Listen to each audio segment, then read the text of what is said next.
Do you need anything? No, thank you. Downstairs if you do need. Okay, thanks.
Hello. Hopefully everybody will be here in a few moments, so I'm going to wait just a minute before we get started.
Still waiting for a couple more people, so I'm going to give it maybe another 2 or 3 minutes and then we'll get started.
Okay, I guess we'll go ahead and get started. And if other people join us as we're moving along, that's fine.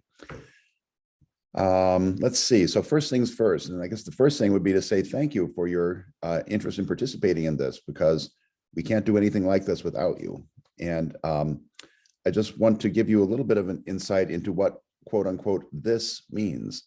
So I have some slides here from a time I've gone to this museum many times to do these sorts of outreaches.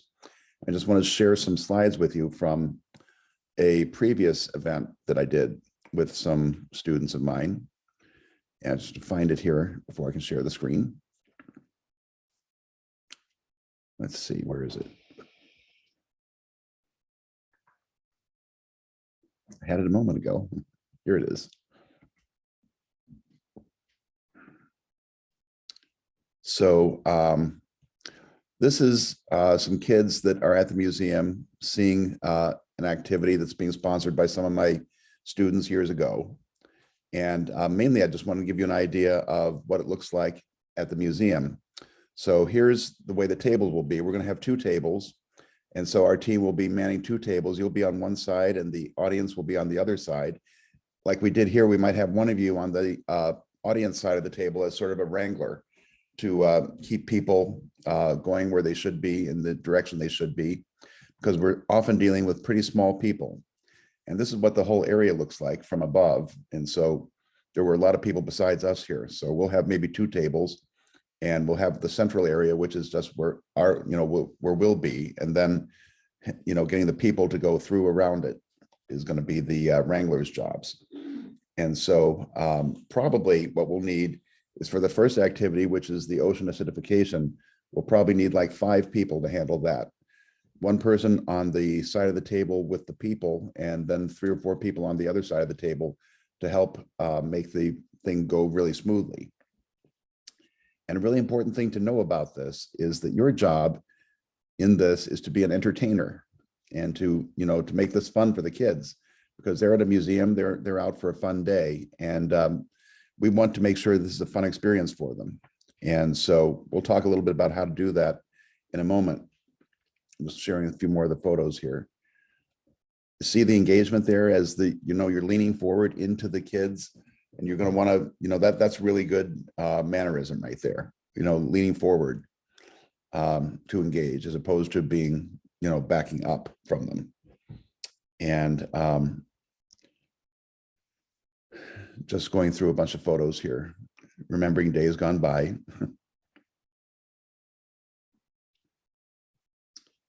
And this is not that dissimilar from what it's probably going to be like for you folks. So the kids you're going to be dealing with are going to be elementary school kids mostly, some of them very young. And part of the job is to engage them and to, isn't this cute? This little guy.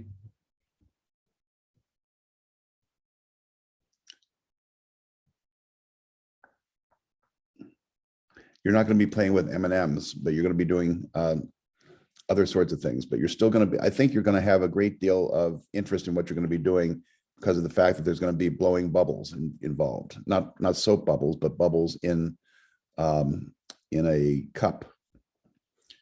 And so one of the things that I'd like to do right now is, actually, I don't know how many slides there are here. I didn't realize there were quite this many. But I think you have a pretty good idea now what it's going to be like to be in this environment with all these kids surrounding you, and with your individual little activities that you can do with them. That's Ben. Ben is just a goof. I don't know what this, oh, this is one of the museum exhibits. All right, anyway, enough of that. Let's see, what I'd like to do now is go stop sharing that. And instead, I want to talk about the overall purpose of this. So this is part of a climate event that they're doing at the museum as part of Earth Week. And so we're going to be talking about climate science, which is something that is, not a terribly positive thing to talk about. And I just said we wanted this to be fun. And so what I'd like to do here is just sort of maybe do a little bit of extemporaneous thinking about how we can talk about this and make it useful and also entertaining for the people that are going to be there. It's entertaining when you're telling us a scary story. It's hard to do sometimes, right? And so one of the things you want to do when you're talking to the kids, you want to engage them right away. And so I'd like you to pretend right now that you're maybe an elementary school kid. So can I get you to do that for a little bit? Just nod if you'll be willing to take on an elementary school behavior right now. Okay, Nathaniel, I'm getting a nod. Ali, yes. And from Genevieve, as we like to call her in honors. Matt, I can't see you, but I see from your thumbs up that you're going to do this too. Okay, so you're 4 kids that have just come to the table, and I'm going to greet you, okay? And you're going to be playing along as I greet you. So can you unmute yourself so we can talk to each other? Okay, hey kids, how you doing? Hi. Hi. Good, how are you? What have you been seeing here at the museum today? A lot of cool science stuff. I don't. And what's it all been about? Has it been about any special thing? I don't know. Okay, well, that's okay. I want to talk about a couple of words that you've probably heard today: weather and climate. Have you heard those words before? Yeah. Mhm. So what's the difference between weather and climate? I don't know. Okay, so if I say it's really hot out today, am I talking about weather or climate? Weather. Right. And if I say this August, I'll bet it's going to be really hot. What's that? I don't know. That's not weather. That's because of the part of the country that we live in. It's usually pretty hot in August. So that's called our climate. And so climate is about what weather is normally like, and weather is about what it's like today. So when we talk about today's weather, we're not talking about climate, we're talking about today. But climate is sort of the big picture, like in general, what's it like here? And so we want to try to get that across, the difference between weather and climate. And so then the next thing we're going to do is talk about the fact that when we breathe, I'm going to ask you a silly question, but I'll bet you can answer it. Genevieve, you want to give this a try? When you breathe, what is it you're breathing? Air. Yeah, that's right, right. And there's a bunch of things in air. One thing that's in air is super important because it keeps us alive. Anybody know what that's called? Oxygen. Oxygen, that's right. Very, very good. Oxygen. And then there's other things in the air too. Some of those things are really important because they keep things like plants alive. And maybe you've heard about it today. It's called carbon something. Dioxide. Yeah, carbon dioxide. Yes, that's right. Very good. Carbon dioxide is something that we've talked a little bit about today because it has something to do with the climate. And actually, it also is really, really important that carbon dioxide is in our atmosphere because we couldn't live on Earth if we didn't have carbon dioxide in our atmosphere. Earth would be too cold and we wouldn't have any plants and we wouldn't have any animals living on the Earth. So without carbon dioxide, we'd be in big trouble. So why do people talk about carbon dioxide these days so much and say that it's bad? I don't know. That's a really good point, right? Because if it's so good, then what's the problem with it? The problem is, let me ask you a question. Ali, do you have a favorite snack? Yes. What's your favorite Cheez-Its. snack? What is it? Cheez-Its. Cheez-Its. And how many Cheez-Its do you usually have when you're having a snack? A handful. A handful. So you really like Cheez-Its. Okay, so let me ask you this. Suppose I gave you like 500 Cheez-Its and asked you to just sit there and eat them. Would you like it? No. Why not? You like Cheez-Its. Hurt my stomach. Why? Just be too many. Too much, right? So even though it's a good thing, you don't want too much of it, right? And so that's sort of the same with carbon dioxide. We need carbon dioxide in our atmosphere. We can't live on Earth without it. But there's too much going into the atmosphere. And anybody know where it's coming from? Well, it's coming from burning oil and gas and coal to make electricity and to make things like our cars go and things like that. Because every time we turn those things on, carbon dioxide comes out of them and goes into the atmosphere. And it's lots more carbon dioxide than Earth needs. And so it's kind of like having too many Cheez-Its. A few Cheez-Its are good, a handful, But if you try to have hundreds of them, all of a sudden you get a bellyache. And that's what's happening to the planet. The planet's kind of getting a bellyache right now because of all the carbon dioxide. So how does the planet have a bellyache? Well, for one thing, our oceans have very special characteristic called the pH. And the pH is kind of a complicated science thing, but it's something that has to do with how the water can support certain kinds of organisms, especially organisms that like to grow shells. Can you think of any organisms that live in shells in the ocean? Snails. Clams, yeah, that's one. Any others? Snails. Snails, good, very good. Clams and snails and mussels and oysters Turtles. and turtles have shells too. That's right, very good. And things that have shells have a problem when there's the wrong pH in the ocean because their shells can't form correctly. And that's what's happening because of all the carbon dioxide that's in the atmosphere. What we're going to do now is have a little demonstration of that, because do you know when you breathe out carbon dioxide. You breathe in oxygen and you breathe out carbon dioxide. And that's not a bad thing because, like I said, we need carbon dioxide on Earth. That's not the problem. The problem isn't us. The problem is the things that we're burning. And so I just want to show you a little demonstration of this. And so we're going to have now 4 stations where there's going to be cups with bluish water in it. And there's going to be straws.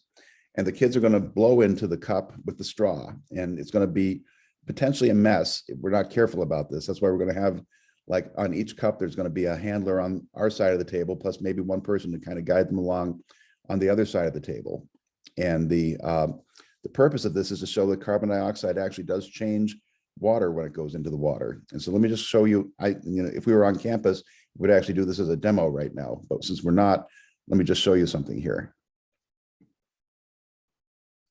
Let's see, I've got to find the thing I want to share.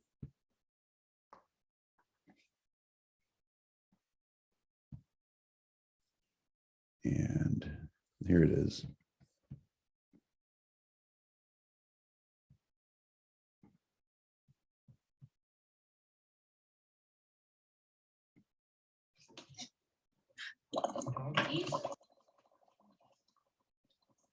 This is bromothymol blue mixed with water. Adding carbon dioxide from the student's breath.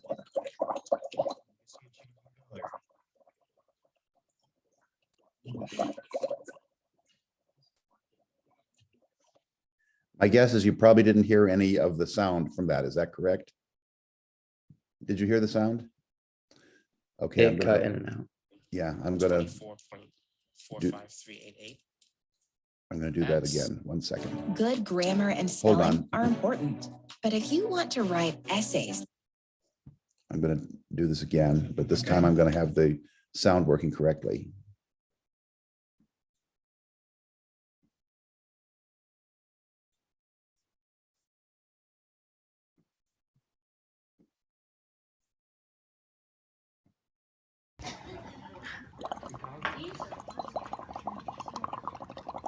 So this is bromothymol blue mixed with water.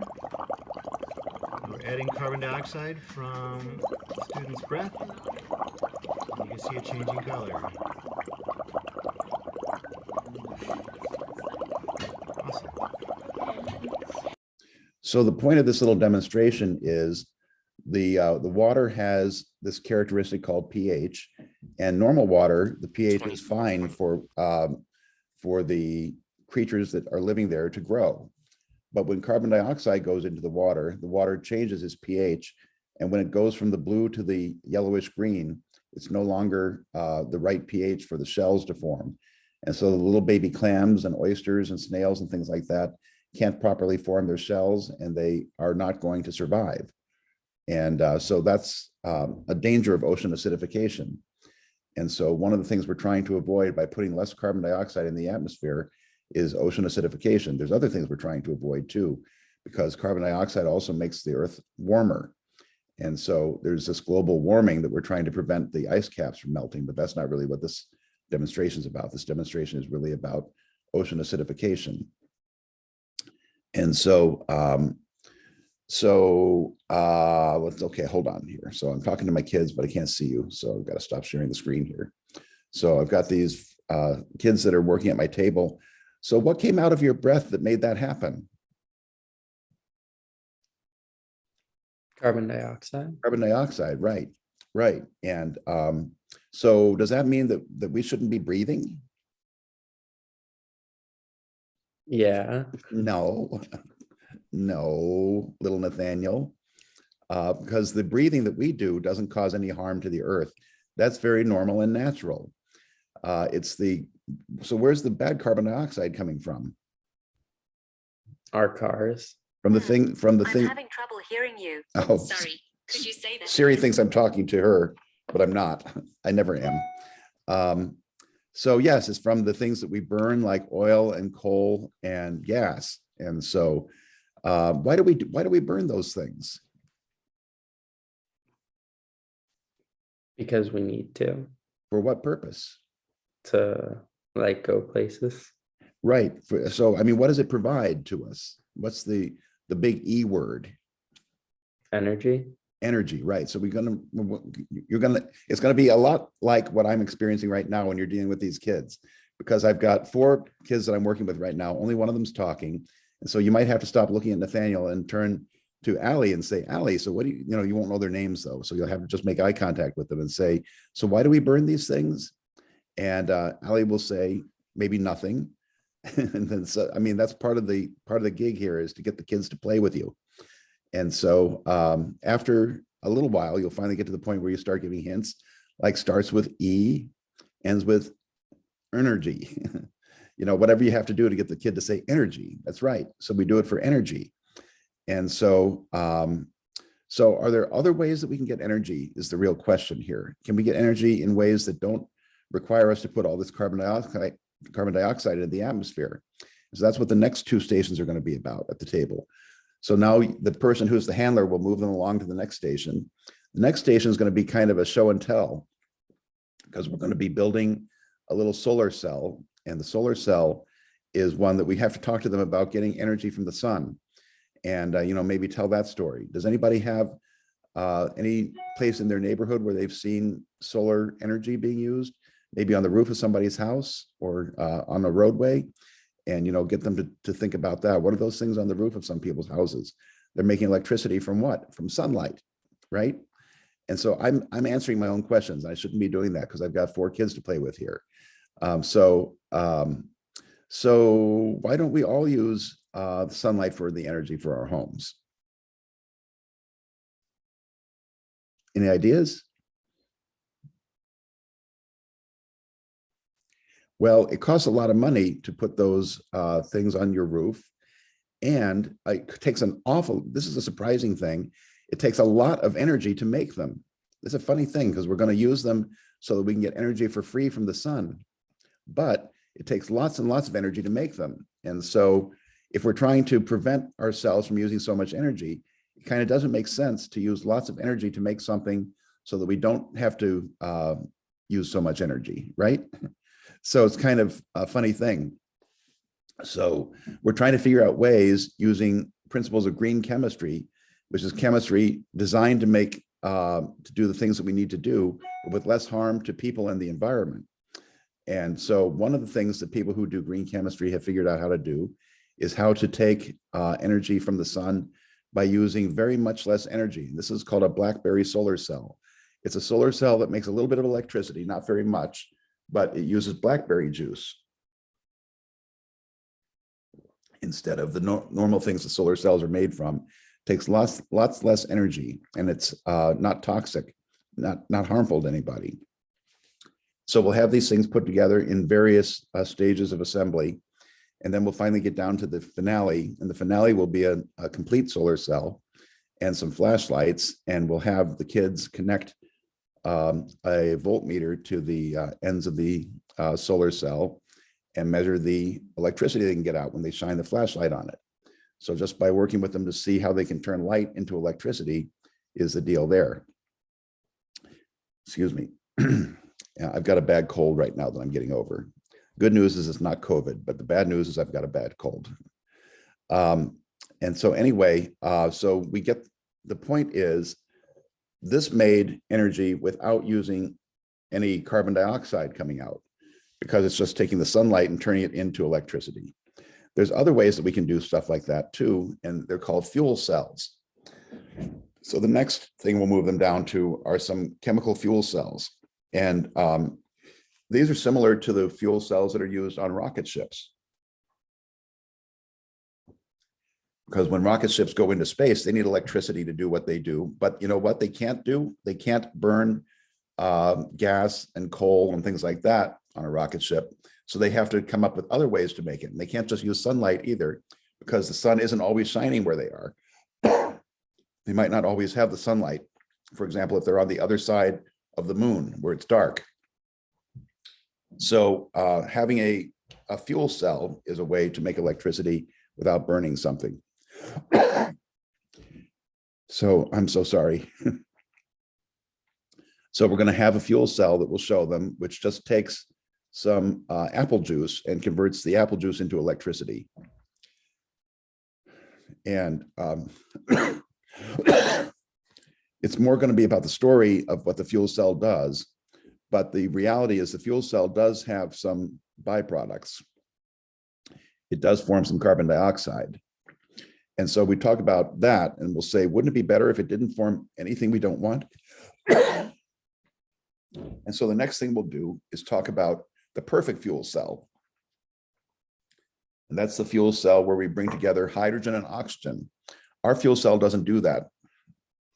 This is awful. I'm so sorry. I wish my mic wasn't working, but it is. So you get to hear me cough. Anyway, we'll talk about a better fuel cell, and a better fuel cell wouldn't have any bad byproducts.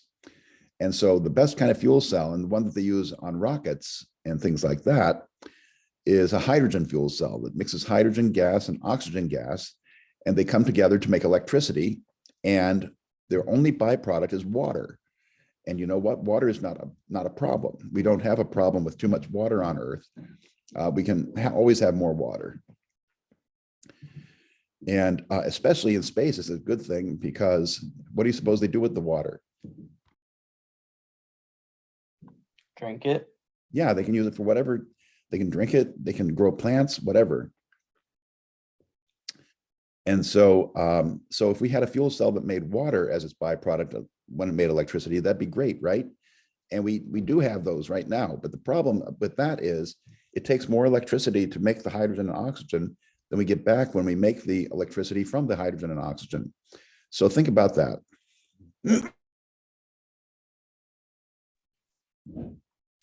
If it takes more electricity to make the hydrogen and oxygen than we get back when we bring them together, that's not a good way to make the electricity, right? Because you know, we're using more than it would take, more than we get back. So one of the things green chemists are trying to figure out how to do is how to break water into hydrogen and oxygen with much, much less energy. And when we can figure that out, that's going to solve a lot of problems. And that's why we're glad you're here at the museum today, kids, because Allie, you might be the one who figures out how to do that, how to break water into hydrogen and oxygen with very little energy. And then the world would have unlimited energy. Oh my gosh, some days I just wish I could die. So anyway, that's kind of the story we're going to be telling. It's going to be the story of carbon dioxide and energy. And we have to point out that there are good ways to make energy and not so good ways. And the fuel cell idea is a really important one. And the hydrogen fuel cell is outstanding, but we'd have to figure out a better way to make the hydrogen and oxygen. So we need these kids to be interested in science so that they can solve those problems. Does that make sense? So this is all going to fall together when you're actually doing it. You're going to have to be an entertainer, though.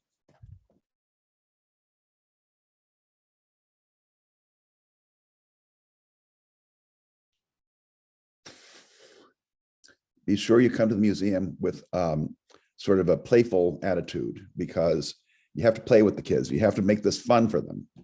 And so your job really is going to be a performer, to be a goof. And if you can't be a goof that day, you're going to have a problem getting the kids interested. So let's all be goofs right now. Just be a goof to each other right now. And here's how we're going to do it. You're going to just tell each other that science is the best thing ever. Everybody, science Yep. is the best thing ever. Science is the best thing ever. Little more. Science is the best thing ever. Okay, you got to go with a little bit more attitude, like in your face. Science is great. You know, just be a goof about it. Come on, Genevieve, you're next. Science is incredible. Sell me on that. Science is the best thing ever. Nathaniel? Science is the best thing ever. Right. Matt? Science is the best thing I've ever heard of in my entire life. I like that. Good. Allie? Science is amazing. Right. Sophia? Science is the best thing ever. I love it. I love the motions too. Hannah? I love science so much. And science loves you. Sam? Science is the best. I thought you would like read the hand. No, I just been muted. Charlotte? Science is the best thing ever. Yes, it is. Ava? Science is the best thing ever. Right. And you all don't mind playing with kids. Is that true? And making them smile is going to be like the goal here, figuring out what it's going to take to make them smile and be a little bit goofy, because, you know, honestly, you're going to be a little bit of a clown. You're a science clown when you come in to do this thing. And you've got games and things like that for them to look at and play. And the point is they're going to try to learn something while they're with you playing these games. So what's the takeaway lesson?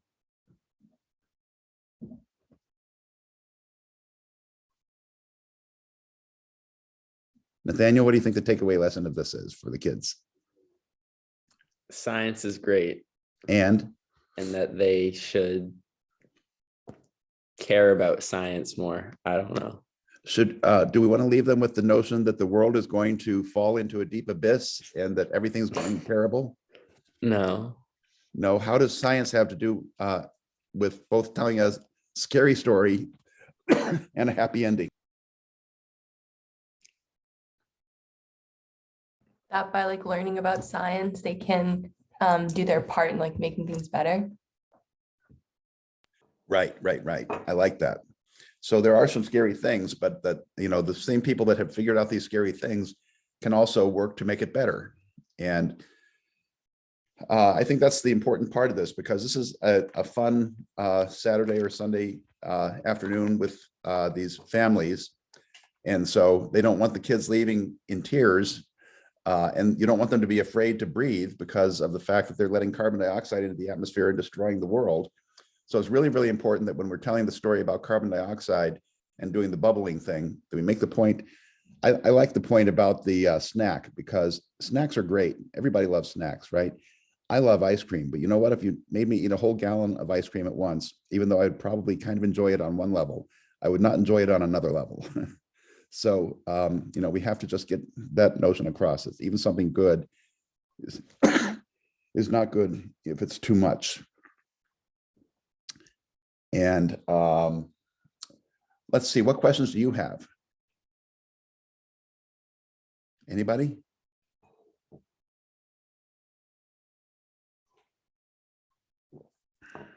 No questions? Yeah, let me share something. Sorry. Go Are ahead. both tables doing the same thing, or? No, we're going to have one table, which is going to be probably nothing but the bubble blowing. And on that table, there's going to be lots of different things we have to think about. One thing we have to think about is not making a huge mess, because people will, tend to get really excited about this and blow too much and then, splatter the stuff. So we're going to have some paper towels and things to keep the area dried. The other thing we have to think about is in the post-COVID, post-pandemic world that we're in right now, maybe it's not even post-pandemic yet, but we have to be thinking about things like collecting the straws and putting them into a waste container and so forth, so that they're not coming in contact with other people. And when the solution turns color, we're going to have to put it into a container so that we can then start over again with the next one for the next group of people to come through. So there's going to be a little bit of housekeeping to do between each group of kids that we deal with. And I don't remember what question you asked that got me talking about that. Oh, are both tables doing the Oh, same thing? Yeah. Yeah. So that table will be relatively busy because there's going to be a fair amount of interactivity there. Whereas the next table is going to be just the energy BlackBerry solar cell demo and the chemical fuel cell demo, which will be more like, here, connect this to a meter and look, it changes the numbers on the meter because it's making electricity. And then talking about the fact that there's better kinds of fuel cells than the one we have there. And the hydrogen fuel cell being the real, I mean, that really is the holy grail right now of chemistry right now, to figure out how to turn water into hydrogen and oxygen for almost no energy. If we can figure out how to do that, we've got the future in our hands. But a lot of really smart people are working on it, but they haven't figured out how to do it yet. And whoever does is going to be a trillionaire. They can buy Tesla from Elon Musk because they're going to make him look like, unless he's the one who figures it out, he's not going to be the richest person in the world anymore, because whoever figures that out first will be. So it's a really, really important problem, and people are working really hard on it, but we haven't figured it out yet. And so I think that's a really good thing to point out, is that there's a lot of things that science doesn't know how to do yet. But once we figure it out, you know, we've got some solutions to problems that we don't have solutions for right now. And, you know, that's a good thing for a science museum to be telling the kids that there's stuff that we have to figure out, because maybe some of them will end up going into a career in science and figure it out. And wouldn't it be great if they remembered us and sought us out and said, hey, here's my first trillion. I'm going to share it with you. That would be wonderful. It's not going to happen, but you can still imagine. You could even say to them, if you become super wealthy, when you figure this out, will you share some of it with me? And see if they'll go along with that. You know, just be playful with them.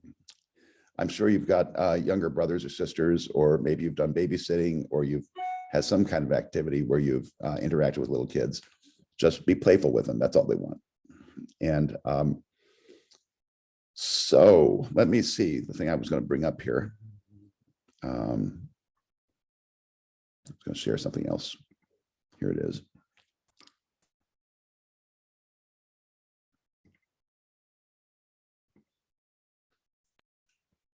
Okay. This isn't it. No, where is it?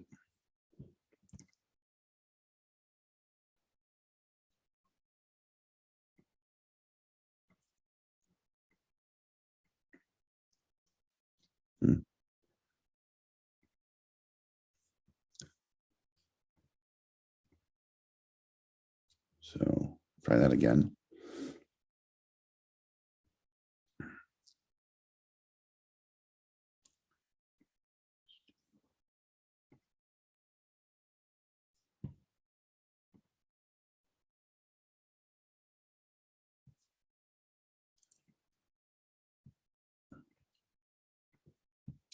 I have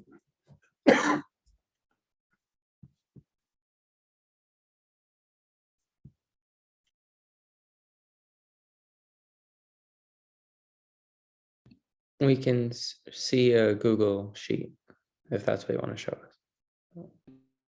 You can, but I can't.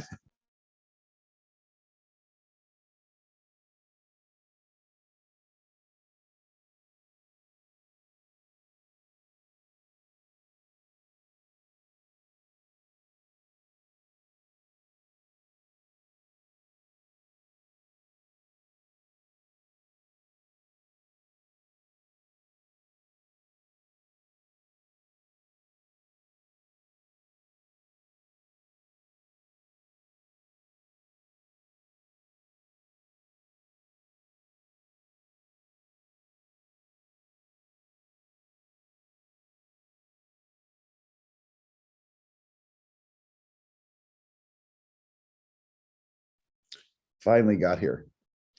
Okay, so let's see. We've got the Saturday team, the Sunday team. Allie, how are you going to get to the museum on Sunday? Van, please. Okay. Everybody on the call who is a Saturday person, I just want to make sure you know there's no van on Saturday. So I think you've all told me that you're going to be bringing your own selves to the museum, correct? And then the other thing is, let's see. I got to keep track of who actually is on the call. So we got Allie, we've got Charlotte. Charlotte, I didn't know you were going to be here, but you are here, so that's good. And Nathaniel and Genevieve, which I don't know why I can't just say your name normally, but I can't. It's just the way it is. And let's say Ava, where is yours? And Sophia and Hannah. Sam, Matt. And so there's some others that thought they were going to be there, but aren't here right now. Frankie and Maeve and Elsa. So I'll have to be in contact with them. And did I get everybody? I think so, 9 of you. Okay. Thank you all for taking time out of your day off today to do this. And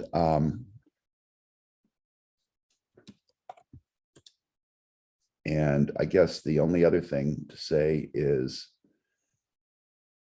oh, on the day, so a couple of things. So this is going to be a couple of weeks from now still, right? So on the weekend, on the Friday before the event, I'd like you to come over to the classroom, the 125 classroom, and get yourself a lab coat from my stock supply there of lab coats. So you can all have a lab coat, a Beyond Benign lab coat to wear while you're at the event as part of your uniform. You're also going to get a t-shirt from the museum, but I'd like you to have the lab coat too. And the other thing I didn't say, but I should have, is that one of the things that you'll do at the table when they first come to the table is make sure all the kids have a pair of safety goggles. We're not doing anything hazardous, but the reality is we just want to have them have a feeling like they're dressing up like a scientist. And so putting on the safety goggles, they are going to be blowing the bubbles. And so they won't be splattering it into their face this way. And so we'll give them safety goggles. And when they get to the other side where they're dealing with the BlackBerry solar cell, the BlackBerry solar cell, they can examine the pieces, but it's made out of microscope slides and they have sharp corners. And so we want to be careful with that they don't accidentally cut themselves with it. And then the fuel cell, there's really nothing with that is a hazard at all. So I don't really see any issue with that one. But we want to be thinking about safety at all times during the event. And then at the last table, get the glasses back from them because we want to then recycle them back around, and we'll have like a hand sanitizer thing that we can wipe the thing down and then put it back into the bucket of glasses that we can have for the next group of people to come through, but we'll have plenty of them. And but do put on your calendar to come by the 125 classroom, get yourself a lab coat on Thursday or Friday before the event. And at the museum, now I haven't gotten verification about this yet, but in the past, whenever we've done something like this, they've usually provided pizza at the museum, like somewhere during the afternoon for the team to grab a bite to eat. I'm not 100% sure that they're going to do that, but if pizza is not your thing, there's also a snack shop at the museum. And I don't know that you want to spend your own money at it though. And so just to be aware that you can also bring a bag with something. If you want to bring a bag lunch with you, you're welcome to, but I can find out if they're going to have pizza. I think that they usually do. And I'll look into that and ask. Any other kinds? Oh, the other thing I was going to say is important, especially on the Saturday, since all of you are going to be bringing yourself on Saturday, that you get there early. I'm going to be at the front of the museum right inside the door at 9 o'clock. Our event starts at 10, but it takes some time to get set up. And so So make plans to be delivered to the museum by 9 o'clock on that Saturday. And I'll be right inside the door. And then we'll go as a group down to the area where we're going to set up the tables. Then we'll get ourselves going. And if you come late, oh, another thing I'm going to ask is I'm going to ask everybody to send me your cell phone number so that if we need to reach each other, we can. You can reach me and I can reach you, and that we can either text or call one another. And so hopefully you don't mind sharing that information. But I will look for that. Look for an email asking about that coming to you sometime soon. And please do respond to that. Any questions or concerns or thoughts? I hope I'll have my voice back by then. But I don't really need it because you'll be the voices that are important there.